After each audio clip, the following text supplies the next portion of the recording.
মুরগি খেতে পারলাম না, দেশি মুরগি।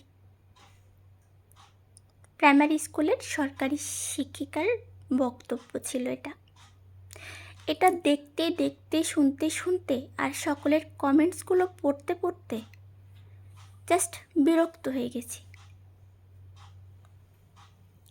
গোনা কয়েকজন শিক্ষক শিক্ষিকার জন্য যারা ঠিক করে পড়ায় না, গোনা কয়েকজন হবে এগুলো, কারণ সবাই কি একরকম? অথচ সবাই ভাইরাল করে যাচ্ছে খারাপ দিকগুলো, যে প্রাইমারি স্কুলের শিক্ষকরা নাকি পড়ায় না। উপরের পোস্টটা দেখুন, ওটা লিখেছেন এক উচ্চ শিক্ষিত শিক্ষক, যে কিনা সারাদিন কেমন করে ব্যস্ত থাকে সেটা সে বলে দিয়েছে লিখে। আপনারা যারা কমেন্টস করছেন আপনারাও তো শিক্ষিত, আপনারা নিজেরাই প্রমাণ করেন না আপনাদের বাড়ির পাশের স্কুল নেই, সেখানে যান, শিক্ষকদের সঙ্গে নয়, আপনারা প্লিজ অভিভাবকদের সঙ্গে কথা বলুন, কারণ ওখানে হয়তো আপনার কোনো বাচ্চা কিংবা আপনার বাড়ির পাশের বাচ্চা কেউ না কেউ তো রয়েই গেছে।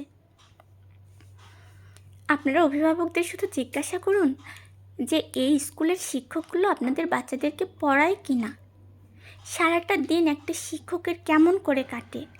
ওই ছোট ছোট বাচ্চা স্কুলের পাশ দিয়ে হেঁটে গেলে মাথা ঝিমঝিম ঝিমঝিম করে, এত চিল্লাচিল্লি শব্দ ওইটুকুটুকু বাচ্চা, কিন্তু তারা সারাটা দিন সেই 9টা থেকে 4টা পর্যন্ত কেমন করে কাটায়?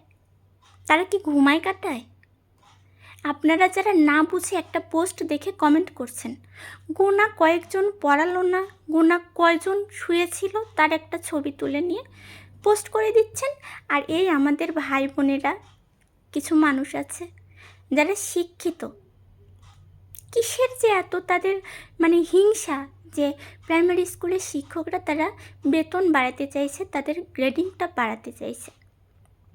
এটা কি আমরা দেব না আপনারা দেবেন?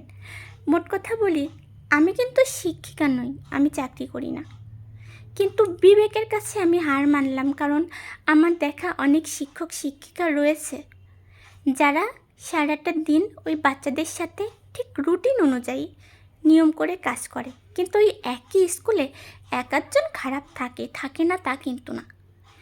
একই মায়ের পেটের সন্তান, সবাই একরকম হয় না, সেহেতু বাইরে থেকে আসা শিক্ষকরাও কিন্তু একরকম হবে না।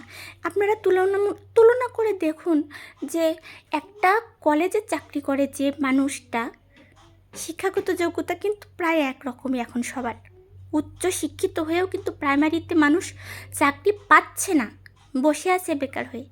যারা পাচ্ছে তারা সকাল 9টা থেকে 4টা পর্যন্ত তারা কষ্ট করে যাচ্ছে,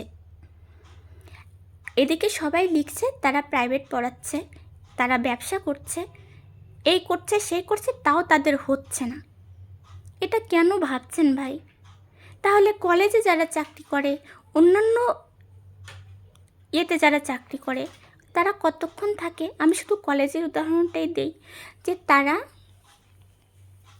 কলেজে যায়, ঠিক যখন ক্লাস তখন যায়, ক্লাস করে চলে আসে, তাদের শোনা যায় সপ্তাহে 3 দিন কলেজে গেলেও চলে, 3 দিন কলেজে গেলেও চলে। অথচ এরা সবাই খুবই শিক্ষিত, কারণ মামা আছে, দাদু আছে, খালু আছে, টাকা আছে, অনেকেই কিন্তু ঢুকে গেছে, কিন্তু অনেক শিক্ষিত হয়েও অনেকেই কিন্তু প্রাইমারিতে পড়ে আছে। তাদের গ্রেডিংটা কেমন দেখেন? একটা ড্রাইভারের সাথেও তাদের তুলনা চলে, তাদেরকে মানুষই বলা হয় না কেন? আমরা ভাইরাল করে দিচ্ছি যারা পড়ায় না, এক আধজন খারাপ তাদেরকে, কিন্তু যারা অনবরত কষ্ট করে যাচ্ছে, বাচ্চাদের সাথে নেচে গিয়ে গান গেয়ে তাদেরকে পড়াচ্ছে, আনন্দ দিচ্ছে, তাদের কথা কেউ একটাবারও বলছেন না? তাদের ভিডিও চিত্র একটাবারও কেউ তুলে ধরেছেন? আমার এটা খুব লাগলো। আসলে যারা কমেন্টস করছেন আপনারাও শিক্ষিত, সত্যি কথা বলতে সবাই শিক্ষিত, তারপরেও একজনের একটা পোস্ট নিয়ে সেটা নিয়ে পড়ে আছে বেতন বাড়বে কি বাড়বে না।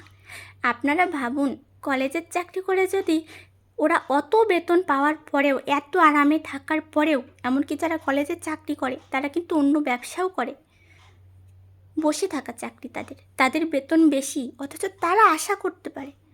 কিন্তু প্রাইমারি স্কুলের মানুষ মানুষ না, তারা আপনার সন্তানকেই পড়ায়। কোনো একদিন আপনিও সেই প্রাইমারিতেই পড়ে আসছেন, আজ কিছু করছেন আজকে এই প্রাইমারিতে পড়ে এসেই। আর সেই শিক্ষকদের এত অপমান কেমন করে মানুষ করতে পারে? এই মানুষই তো করছে।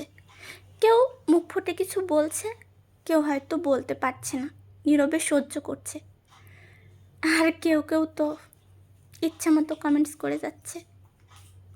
এটাই কি আমাদের শিক্ষকদের পাওনা?